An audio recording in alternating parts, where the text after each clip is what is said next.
네, 오늘 말씀 본문이 에베소서 5장 1절에서 14절까지이고, 오늘 말씀 제목은 깨어서 일어나라 라는 제목으로 말씀 전하도록 하겠습니다.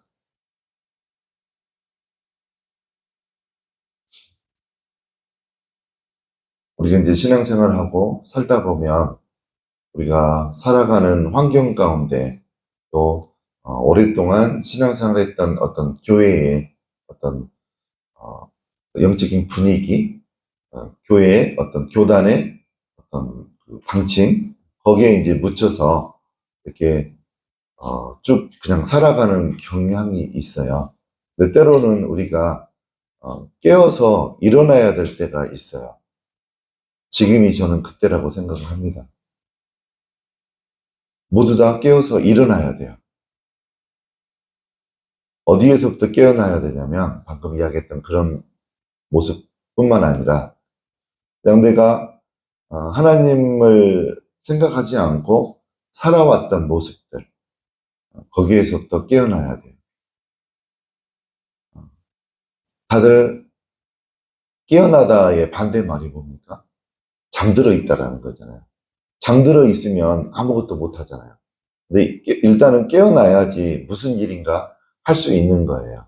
그래서 특별히 이제 많은 크리스찬들이 신앙생활을 하는데 다 만족한 신앙생활을 하는 건 아니에요. 100%다 만족한 신앙생활을 하면 좋겠죠. 다 그렇지는 않은 거죠. 그러면 그들에게 필요한 거는 일단 깨어나야 되는 거죠.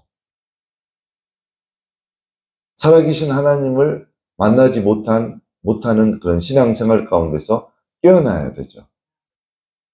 신앙생활을 오래 했는데도 만족하지 못하고 행복하지 못한 이유 중에 핵심은 살아계신 하나님을 만나지 못했기 때문이에요.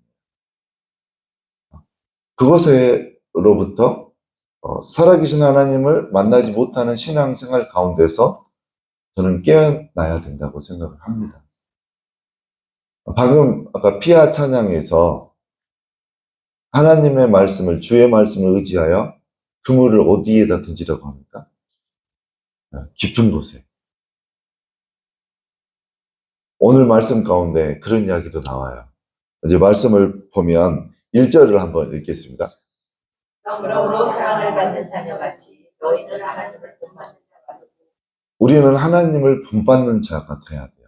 그냥 신앙생활만 하는 그 정도가 아니고 하나님께서 우리에게 원하시는 것은 하나님의 성품을 좀 닮으라는 거예요.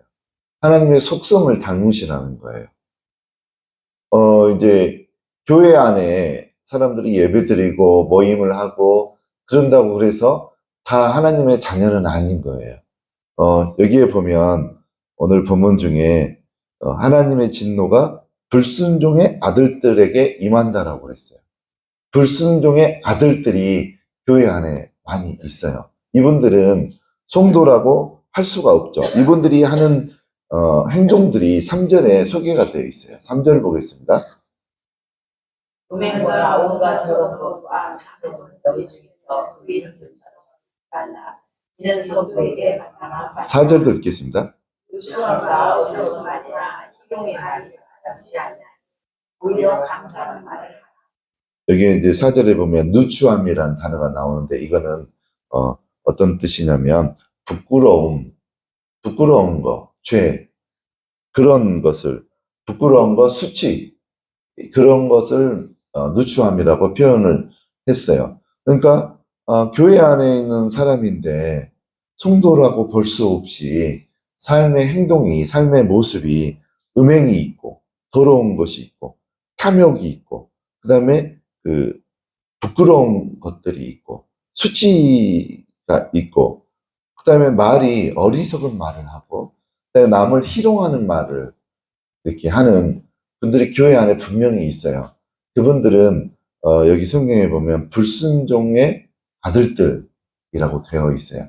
하나님을 우리가 아는 것도 중요하죠. 하나님을 아는 거. 하나님은 어떤 분이다. 예수님은 어떤 분이다. 아는 것도 중요한데 더 중요한 거는 그 하나님의 말씀에 순종하는 게 더 중요해요. 하나님이 누구시고 예수님이 누구시고 아는 걸로 우리가 구원을 받을 수 있을까요? 마귀도 알아요. 귀신들도 알아요. 예수님이 치유하러 복음을 전하러 다니시면 거룩하신 하나님의 아들이여 나를 괴롭게 하지 마소서. 귀신들이 그래요. 그러면 귀신들은 구원을 받습니까? 구원을 못 받아요. 예수님이 누구시고 하나님이 누구시고 이거는 교회 안에 와 있는 사람들은 다 알아요. 그러면 100%다 그들이 다 구원을 받느냐? 그건 아니에요. 마귀와 귀신들은 구원을 못 받아요. 아는 것으로 구원받는 게 아니에요. 하나님의 말씀에 순종하는가 못하는가 그거에 의해서 구원을 받는 거예요. 그래서 여기 오늘 본문에 보면 이렇게 그 하나님이 기뻐하지 않는 모습들이 있다는 거죠. 사람 안에. 제가 이제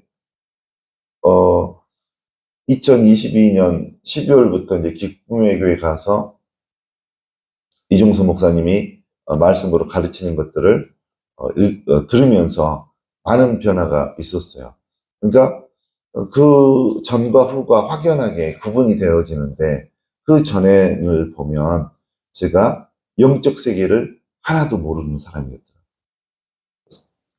더군다나 성경을 제가 말씀 묵상을 통해 30몇 년을 이렇게 묵상을 했던 사람인데 영적인 귀한 어떤 진리들을 많이 모르고 있었더라고요.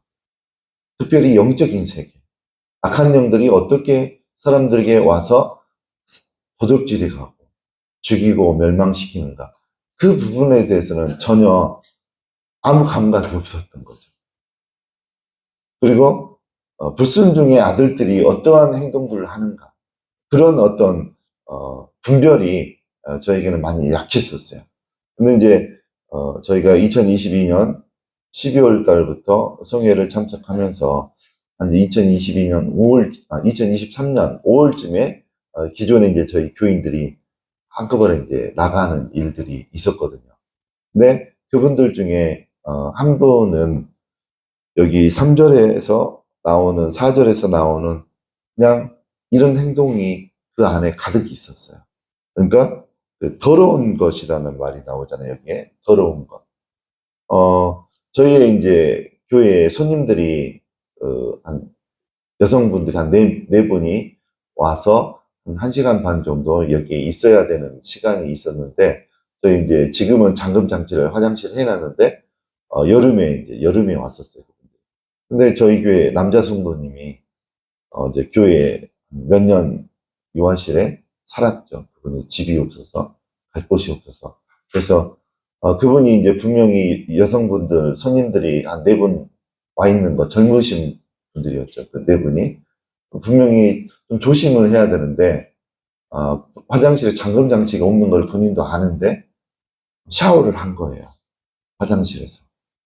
근데 이제 여성분들이 화장실 가려면 1시간 반 정도 있다 보니 화장실도 가게 되잖아요. 문을 연 거예요.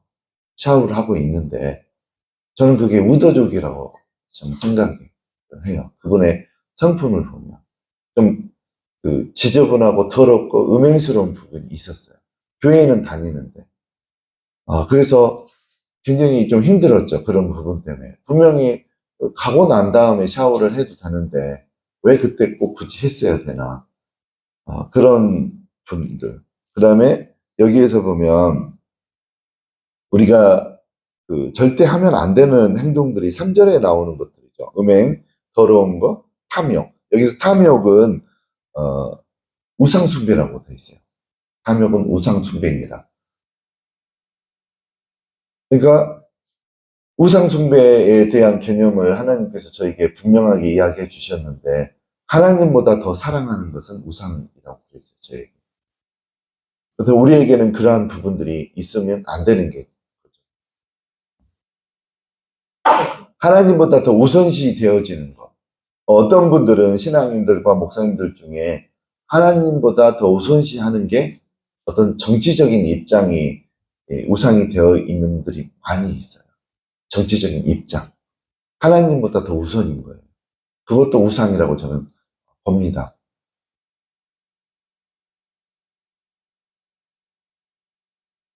그 다음에 이제 참고로 에베소 4장 31절 그 앞장에 있는 것을 보겠습니다. 4장 31절. 네, 읽겠습니다. 너희는 모든 악독과 유황과 분쟁과 떠드는 비방하는 것을 우리가 네, 여기에서 우리가 버려야 될 것들이 나열이 되어 있는데, 모든 악독은 이렇게 대화하다 보면 악하고 독한 말들을 하는 분들이 있어요. 그거를 브레이크 없이 그냥 막 나오는 분들이 있어요. 신앙인들 가운데. 저희 교회에서 그 2023년 5월 달에 나갈 때 그분도 나갔어요. 악독의 말을 이렇게 자주 하는.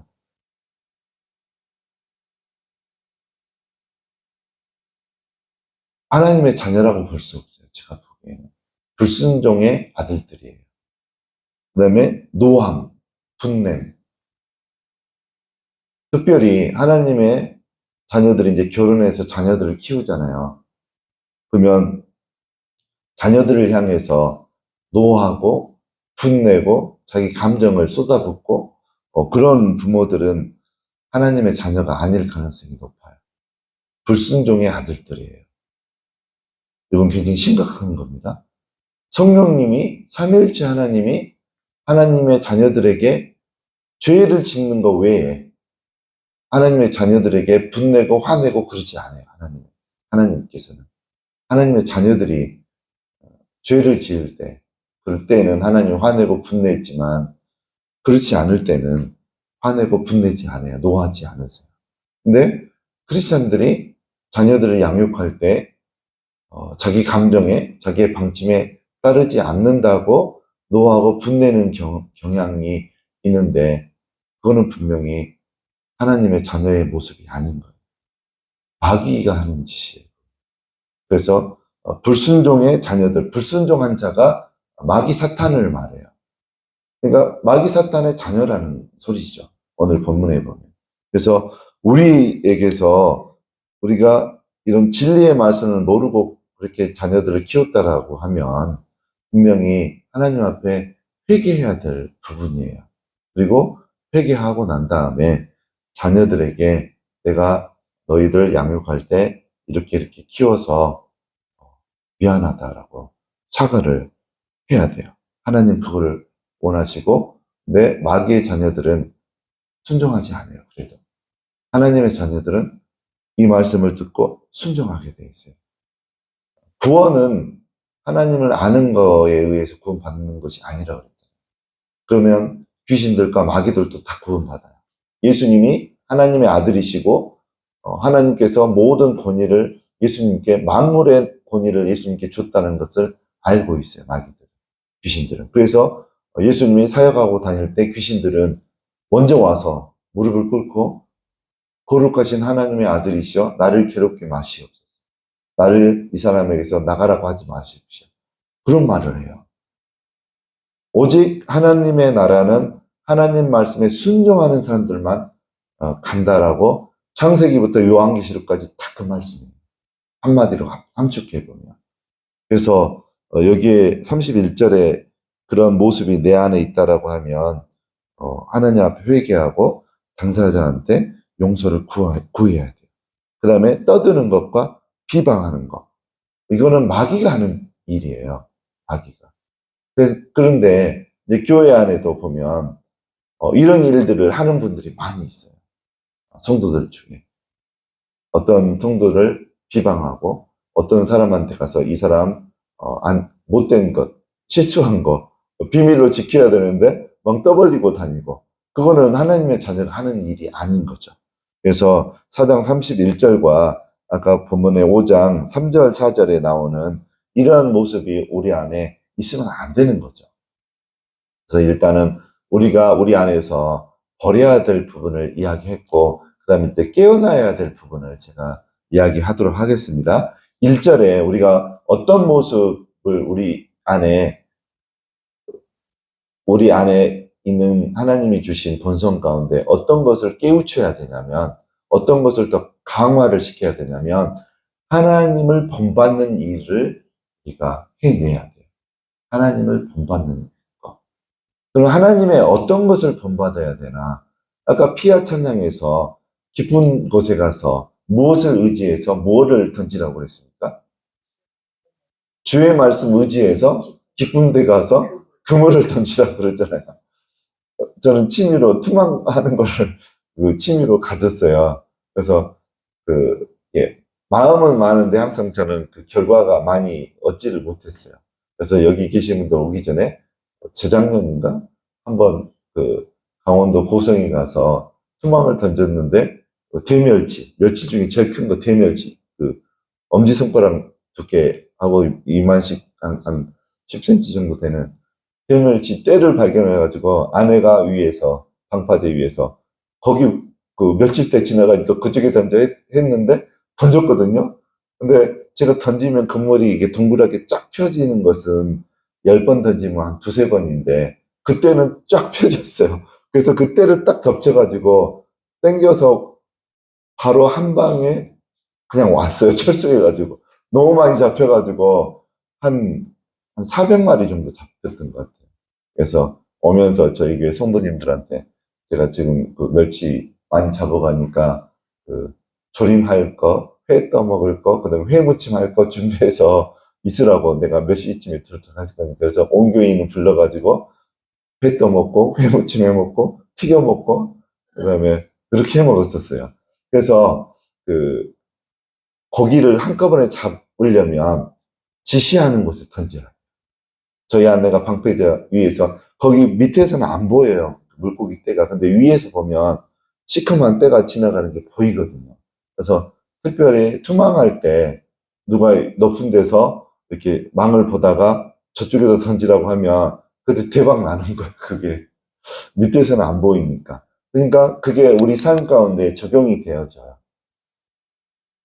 하나님이 지시하는 곳에 그물을 던지면 틀림이 없어요. 하나님을 본받는 자가 되라고 그랬잖아요. 하나님은 창세기 1장에 보면 천지창조를 무엇로 했습니까? 말씀으로 했어요. 하늘에 빛이 있으라 하니까 빛이 그냥 생겨난 거예요. 하나님은 모든 것을 말씀으로 하거든요. 엘리사가 나아만 장군을 낫게 할 때 어떻게 했나요? 엘리사가 안수에서 낫게 했나요? 어떻게 했어요? 엘리사는 하나님한테 기도해서 나만 장군이 내려온다고 하는데 어떻게 할까요? 분명히 물어봤을 거예요. 그러니까 하나님께서 엘리사 선지자에게 그가 오면 요단강에 가서 7번 몸을 씻고 나오라고 해라. 하나님 그렇게 하셨어요. 그러니까 엘리사가 그 말만 전달했어요. 직접 얼굴 보고 전달한 것도 아니고 종을 시켜가지고 그렇게 한 거예요. 그런데 나아만이 진짜 그렇게 하니까 순종을 했더니만 엘리사를 통해서 주어진 하나님의 말씀에 순종하니까 어떻게 됐습니까? 문둥병에서 고침을 받았잖아요. 이 원리가 성경에 담겨 있어요. 우리에게도 마찬가지예요. 우리에게 어떤 해결해야 될 커다란 문제가 있습니까? 그러면 그때 필요한 게 뭐냐면 하나님의 말씀을 받아야 돼요. 나에게 주시는, 여러분에게 주시는 그 문제에 관련해서 하나님이 주시는, 여러분에게 그때 주시는 말씀을 받아야 돼요. 그거를 레마의 말씀이다. 그 레마의 말씀이 여러분에게 임하게 되면 여러분은 순종만 하면 돼요. 뭐 진짜 한강 가서 7번 몸을 씻고 나오라. 하나님이 그렇게 했다고 하면 여러분의 문제가 어떤 문제든지 그걸 해결하고 함을 받고 싶습니다. 하나님 어떻게 해야 될까요? 말씀하십시오. 그런데 하나님이 진짜 한강에 가서 7번 몸을 씻고 나오라 하면 여러분 그렇게 하시면 여러분의 문제가 해결될 가능성이 높아요. 여러분이 갖고 있는 그 어떠한 문제도 하나님의 말씀 한마디면 그 말씀에 순종만 한다면 여러분들이 극복하지 못할 문제는 하나도 없어요. 회복되어지지 않을 것은 하나도 없는 거예요. 그래서 하나님을 본받으라고 하는 것은 먼저 창세기 1장에 말씀으로 천지창조하신 그 하나님을 본받아야 돼요. 말씀으로 창조하신. 그래서 하나님의 말씀을 여러분들이 사모해야 돼요. 기도하실 때요. 기도가 재밌어야 돼요. 재미없는데 그냥 막 나는 한 4시간, 3시간씩 해야 된다고 내가 작정했기 때문에 나는 죽어도 그냥 3시간씩 해야 돼. 얼마나 힘들어요. 근데 하나님을 만나면서 기도를 하면 굉장히 재미있어요. 그러면 언제 하나님을 만날 수 있느냐? 하나님께 자꾸 여쭤봐야 돼요. 하나님, 내가 이런 문제가 있는데 이것을 극복하고 싶습니다. 하나님, 여기에 맞는 레마의 말씀 주세요. 깊은 곳에 금을 던지라고 했을 때 베드로가 많은 고기를, 예수님의 제자가 많은 고기를 잡았던 것처럼 내가 이 문제 정말 해결해야 되고 싶습니다. 이거 반드시 해결돼야 됩니다. 하나님의 말씀은 천지도 창조하시는데 하나님 말씀이 나한테 주어지면 이 문제도 해결될 줄로 믿습니다. 나에게 말씀 좀 해주십시오. 그러니까 기도할 때 우리들은 잘못 아는 게 기도하면은 1시간이고 2시간이고 그냥 큰 소리로 계속 끝날 때까지 큰 소리로 기도해야 되는 줄 알고 있는데 그렇게 기도하면 길게 못 가요. 오래 못 해요. 재미있게 10시간씩 기도하려면 하나님과 대화하면서 기도해요. 하나님께 여쭤봐야 돼요. 하나님, 내가 이런 문제가 있는데 어떻게 하면 될까요? 말씀해 주세요. 하고 기도하다가 멈추고 하나님의 음성에 귀를 기울이는 거예요. 그러면 하나님이 반드시 이야기하세요. 그렇게 기도하는 거는 진짜 재미있고 오랜 시간 동안 기도해도 재미있어요. 이게 기도하다가 제풀에 꺾이고 그런 일은 없게 되는 거예요. 그래서 하나님을 우리가 창세기 1장에 나오는 그 말씀으로 천지 창조했던 그 하나님의 속성을 우리가 본받아야 돼요. 하나님의 말씀만 내가 주어지게 되면 받게 된다고 하면 나한테는 불가능한 일이 없게 되는 거예요. 그 모습을 본받아야 돼요. 그 다음에 또 무엇을 또 본받아야 됩니까? 하나님에 대해서 본받아야 될 게 하나님의 말씀에 관련해서 본받아야 되고, 두 번째는 2절에 나와요. 2절 읽겠습니다. 그리스도께서 너희를 사랑하신 것 같이 너희도 사랑 가운데서 행하라. 그는 우리를 위하여 자신을 버리사 향기로운 제물과 일생 제물로 하나님께 드리셨느니라. 우리가 본받아야 될 것 두 번째는 하나님의 사랑을 본받아야 돼요. 하나님의 사랑을 본받아야 되는데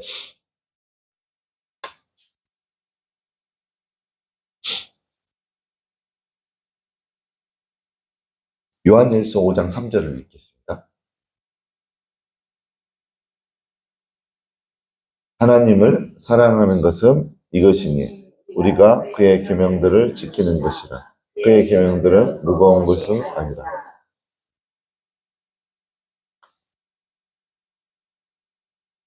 그 다음에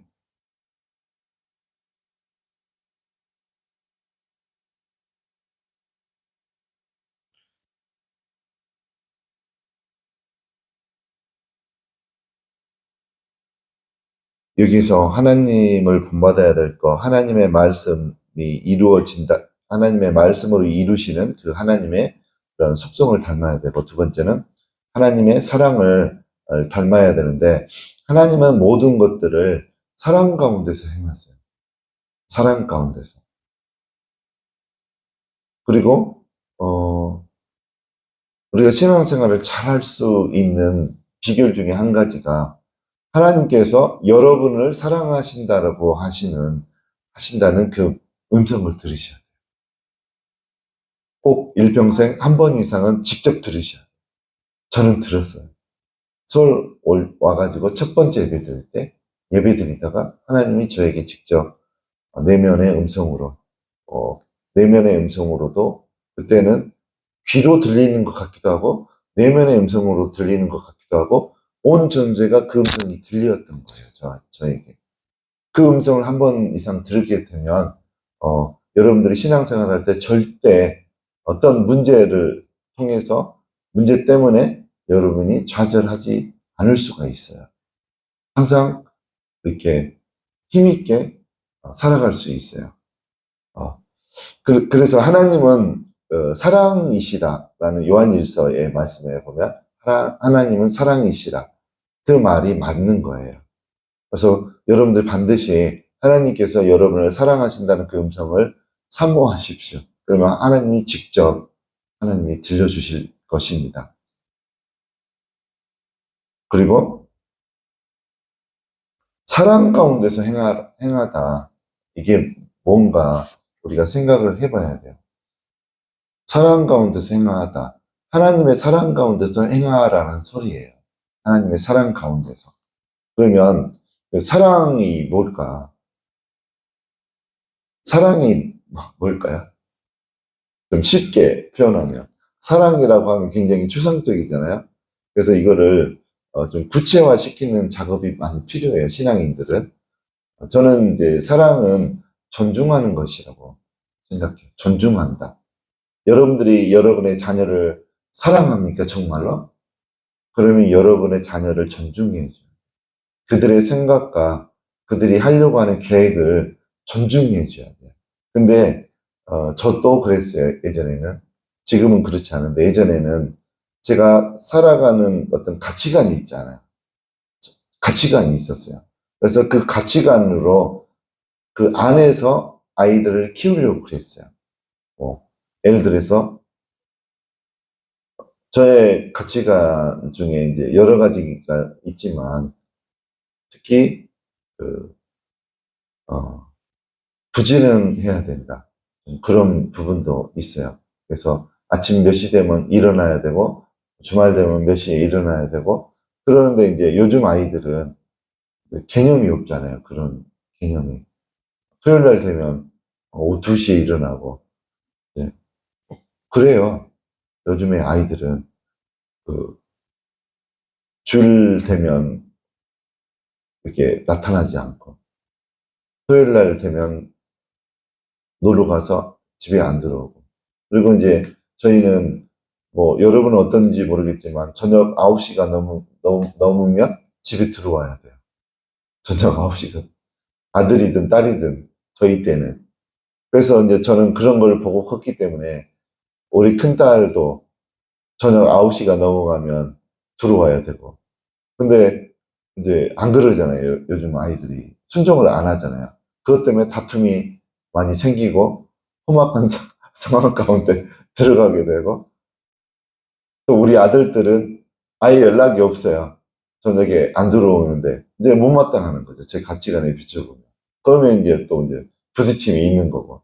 그래서 예전에는 저의 가치관에 맞추어서 살아가 그렇게 이제 키웠어요. 그렇지 않으면 이제 혹독하게 이제 저에게서 반응이 나가는 거죠. 그랬었어요. 근데 그거는 사랑이 아니더라고요. 보면 올가매는 거더라고요. 아들들의 삶을, 자녀들의 삶을. 그래서 사랑은 존중해 주는 거예요. 존중해 주는. 그거가 이제 대표적으로 나타난 게 누가복음 15장 12절이에요. 누가복음 12장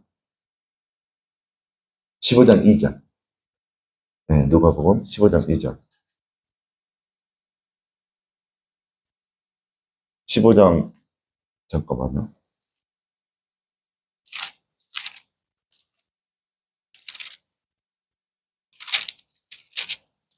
15장 12절. 네, 맞네요. 15장 12절. 읽겠습니다.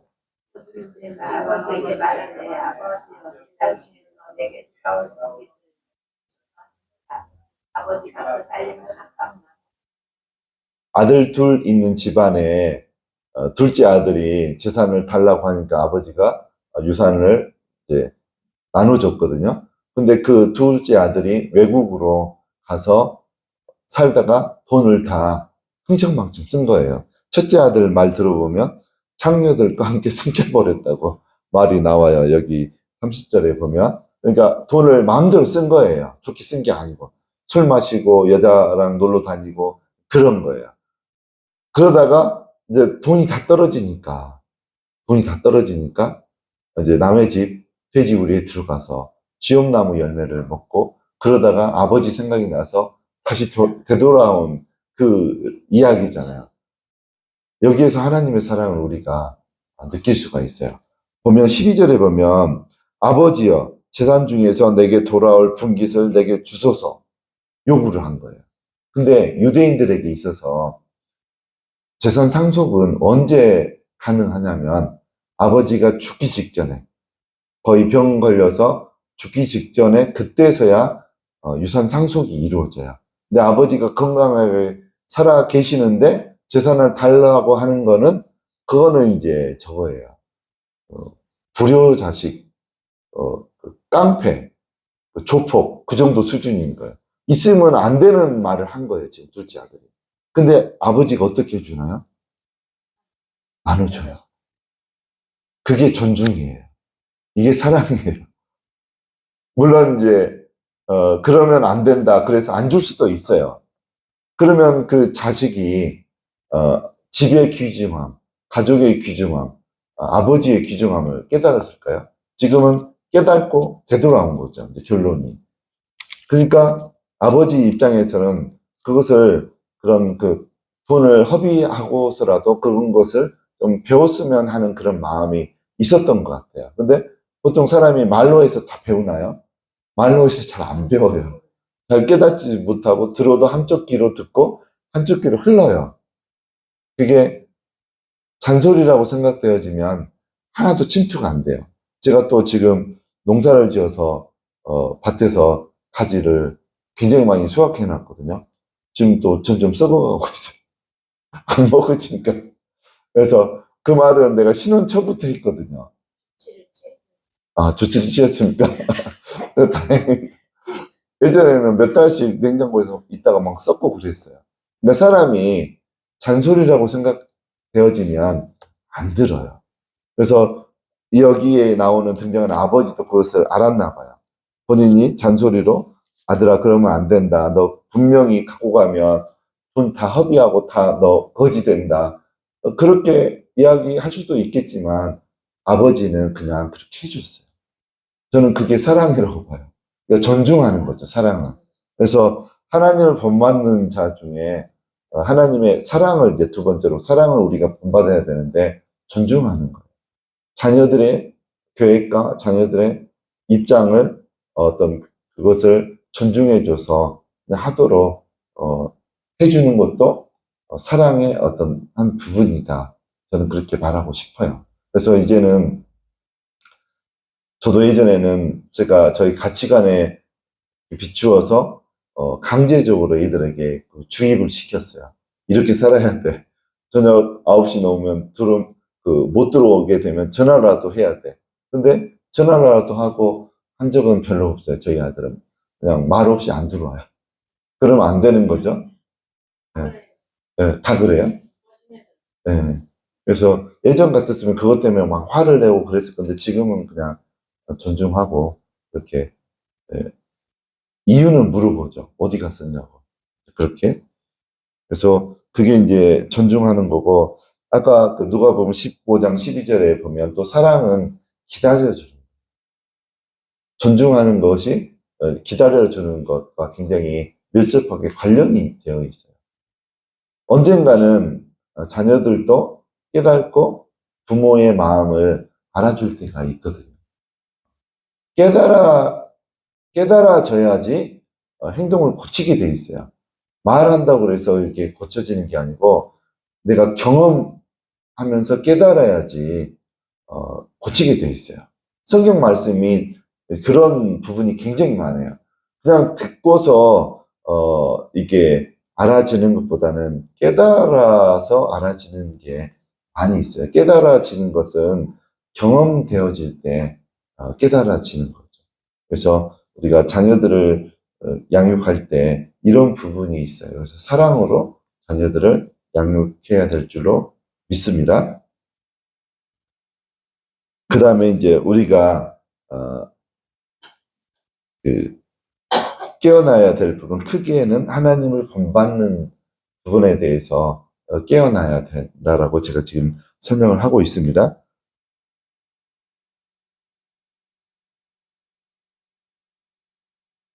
그래서 하나님을 본받는 자 부분에서 제가 하나님의 말씀이 이루어지는 부분에 대해서 이야기했잖아요. 그리고 우리가 정확하게 완전하게 좀 우리의 신앙의 어떤 토대가 바뀌어져야 될 부분이 있는데, 그거는 어떤 거냐면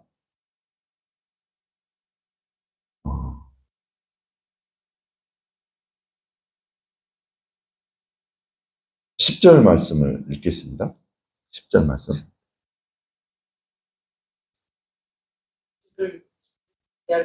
무엇인가 시험하여 보라. 네, 우리 안에 깨어나야 될 부분이 어떤 거냐면, 하나님을 기쁘시게 하는 것이 무언가. 여러분의 신앙의 목적이 하나님을 기쁘시게 하는 것이 돼야 돼요. 그 부분이 깨어나야 돼요.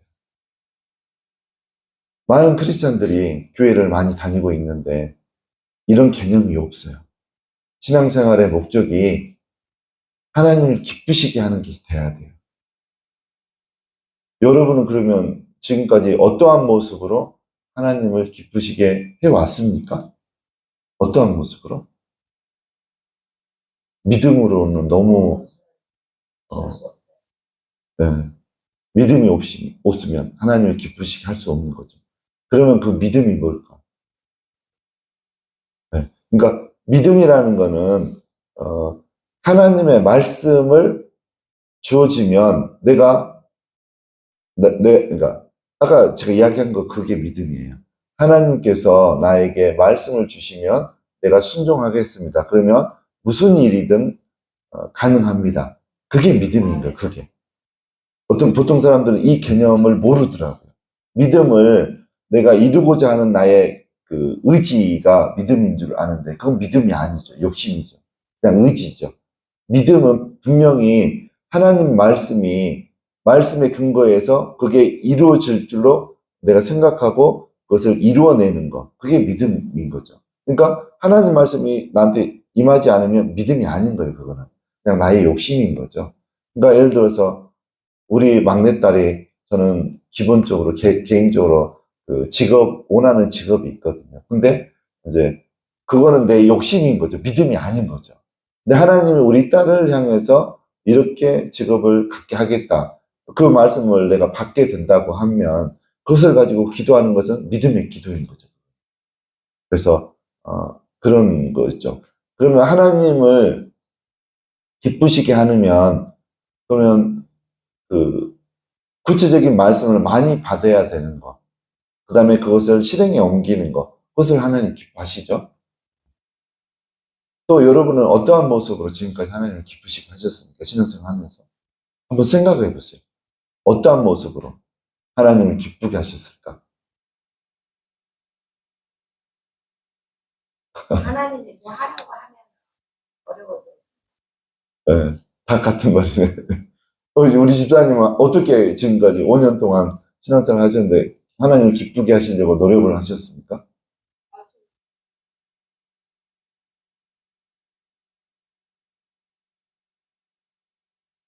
말씀 보고만 있으면 말씀을 보면서 네.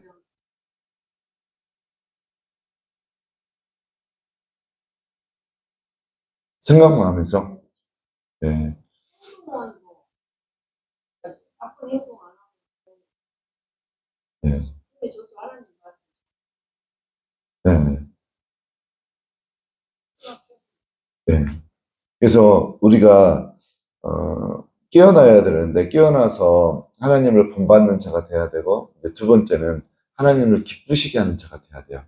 크게 보면 하나님을 기쁘시게 해야 되는데 하나님은 제가 하나님의 속성 이야기하면서 하나님은 어떤 사람을 제일 기뻐한다고 그랬어요? 말씀대로 창세기 1장에 나오는 것처럼 말씀을 이루어내는 사람을 하나님이 제일 좋아하세요. 좋아한다라는 그 원어에 보면 기뻐하신다는 말이 들어있어요. 그러니까 하나님을 우리가 기쁘시게 해야 되는 삶을 살아야 돼요. 신앙생활에. 근데 어떤 성도님들은 목사님을 기쁘게 하기 위해서 신앙생활하는 분들이 너무 많아요. 한국교회. 진짜예요. 눈에 보이는 목사님을 기쁘게 하기 위해서 신앙생활 하는 분들이 너무 많아요. 우상숭배예요, 그거는. 목사님이 하나님 아니에요. 그냥 하나님 말씀을 가지고 양육하고 하나님께 인도하는 그런 위치에 있는 분이지, 목사님을 하나님처럼 떠받들이고 그런 분들이 있더라고요. 있어요. 강북에 어떤 교회에 있어요. 그분을 하나님으로 생각하더라고요. 그렇지 않아요. 목사님은 하나님이 아니에요. 하나님이 기쁘게 해야지. 물론 목사님을 슬프게 하면 안 되겠지만, 뭐, 1차적으로는 하나님을 기쁘게 해야 돼요. 우리가 신앙생활 할 때. 근데 이런 거는 있어요. 하나님이 기름 부으셔서 세우신 목사님한테 잘하고 그러면 복 받는 거는 있어요. 복 받는 거 있는데, 무조건적인 그 어떤 분별하지 않고 무조건적인 복종은 저는 그 위험하다고 봐요. 네, 한국 교회는 좀 그런 분들이 좀 몇 명 있죠. 그런 교회도 있고. 그래서 우리는 오직 하나님만 기쁘게 하셔야 돼요. 삼위일체 하나님. 그거면 되는 거예요, 신앙생활. 그러면 성경을 통해서 하나님 다 이야기해 놓으셨어요. 하나님 어떤 사람을 기쁘게 받으시냐면 하나님 말씀을 이루어내는 사람. 아까 우리 준도사님이 이야기한 거, 저희 사모님이 이야기한 거 다 그 이야기예요, 지금. 우리 집사님이 이야기하려고 했던 것도 그 말이에요, 지금. 하나님 말씀을 읽고 실행에 옮기려고 생각했다고 하셨잖아요. 실행에 옮기시는 것까지를 하시기 바랍니다. 그래서 이제 거기에는 제가 여러 번 이야기했지만 하나님 말씀이 어떨 때는 내가 하기 어려운 말씀도 하나님 하셔요. 나만 장군에게 하나님이 쉬운 말씀을 분부한 게 아니잖아요. 아람 나라에는 요단강보다 더 깨끗한 강이 더 많다고 그랬어요. 저는 요단강 가봤는데 황토물이에요, 황토물, 꾸정물. 그거 강도 좁아요. 우리 저기에서 어떻게 목욕을 했나 옛날에. 가면 황토물이에요. 좀 이게 깨끗한 물은 아니에요. 차라리 여기 도평이 곤지암청이 더 깨끗해요. 굉장히 깨끗해요. 비 오고 나면. 거기는 근데 황토물이에요. 근데 거기에 7번 몸 씻고 나라고 하니까 나만 장군이 우리나라에 가면 무슨 강은 더 깨끗하고 무슨 강도 더 깨끗하고 그러는데 요단강에 안 가고 그냥 가려고 그랬잖아요. 근데 그 종이 그냥 엘리사 믿고 하나님 믿고 해보라고 하니까 그냥 순종을 한 거죠. 그런 게 우리에게 있어요. 하나님은 우리에게 복종하기 쉬운 말씀을 주지 않아요. 복종하기 어려운 말씀을 줘요. 내가 미워하는 누구 권사한테 가서 권사님 사랑하고 존경합니다. 그 말 하라는 거죠. 하나님 분명히 그렇게 우리에게 말씀을 하는 거죠. 그러니까 대부분은 불순종해버려요. 내가 하기 어려운 좀 거북한 말씀을 하나님 분들을 하시거든요. 너 지금 누구한테 가서 어떤 말 해라. 그런 말씀을 하시거든요. 그러니까 많은 사람들이 순종하지 않아요. 그러니까 하나님 말씀은 순종하기 쉬운 말씀들이 아닌 거예요. 하나님 말씀은. 근데 그 말씀을 그럼에도 불구하고 하나님이 주셨기 때문에 나는 순종한다. 그 마음이 우리 안에 있어야 돼요. 오늘부터 그 마음을 가지시기 바랍니다. 하나님이 무슨 말씀을 나에게 분부하시든 나는 하겠습니다. 그 사람이 하나님을 사랑하는 사람. 그 말씀이 요한일서 5장 3절 말씀이에요. 아까 읽었던 보겠습니다. 요한일서 5장 3절 읽겠습니다.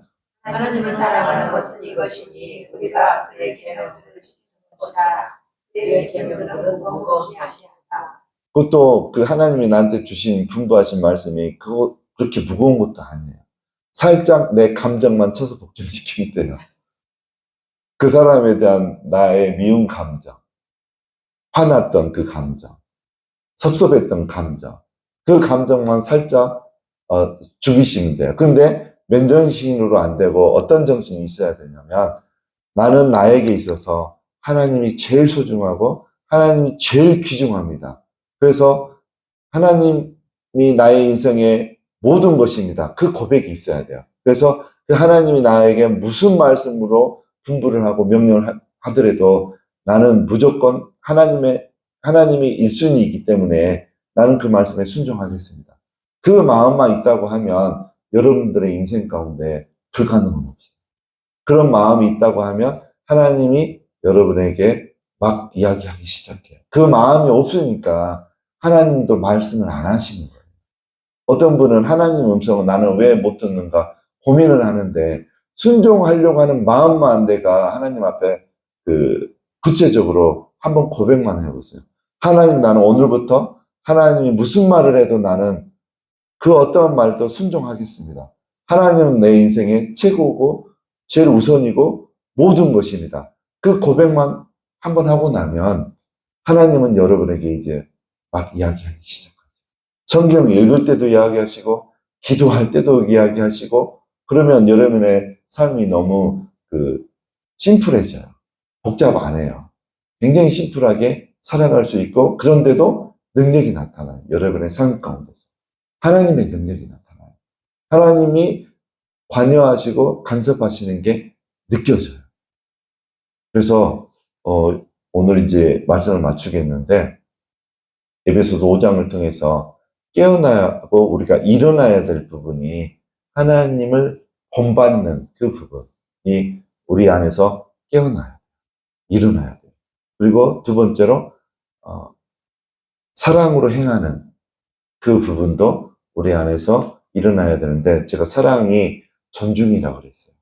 모든 사람에 대해서 존중하는 마음이 있어야 돼요. 특별히 가족 가운데 그 일이 있어야 돼요. 우리는 가족을 늘 보니까 쉽게 생각해요. 그래서 아내한테도 함부로 하고 자녀들한테도 함부로 해요. 그거는 불순종의 아들들이 하는 행동이에요. 아내를 존중하시기 바랍니다. 아내가 좋아하는 것을 내가 하려고 막 노력하시기 바랍니다. 저는 커피를 별로 안 좋아했어요. 그래서 아내가 좋아하니까 커피를 배웠어요. 드립커피. 그래서 로스팅 하는 것도 배우고, 맛있게 내리는 드립하는 방법도 배우고, 어디 커피숍 가면 물어봐요. 물 온도 몇 도로 하셨어요? 몇 그램 썼어요? 1차, 2차, 3차 물을 몇 그램씩 썼어요? 막 물어봐요. 어떤 사람은 막 쪽을 주는 사람도 있어요. 아니, 왜 물어보냐고. 그때 내가, 커피가 너무 맛있는데, 우리 아내에게 이거 대접하고 싶은데 좀 가르쳐 주세요 하면 다 가르쳐 줘요. 그래서, 일단은 우리가 사랑으로 행하는 것을 해야 되는데, 가족한테 해야 돼요. 배우자에게, 자녀에게. 사랑하는 것은 존중하는 거예요. 존중하는 것은 사랑의 핵심이죠. 그래서 그렇게 하시고, 세 번째는 일어나고 깨어나야 될 부분이 하나님을 기쁘시게 하는 삶을 살아야 돼요. 우리가. 신앙생활의 목적이 그거여야 돼요. 목사님을 기쁘게 하는 게 그것도 하면 좋지만 1순위는 하나님을 기쁘게 하는 거예요. 그렇게 된다고 하면 우리가 신앙생활 가운데서 우리의 가정생활 가운데서 삶 가운데서 놀랍게 하나님이 역사하시는 것들을 경험하게 될 겁니다. 여러분들 그렇게 사시기 바랍니다.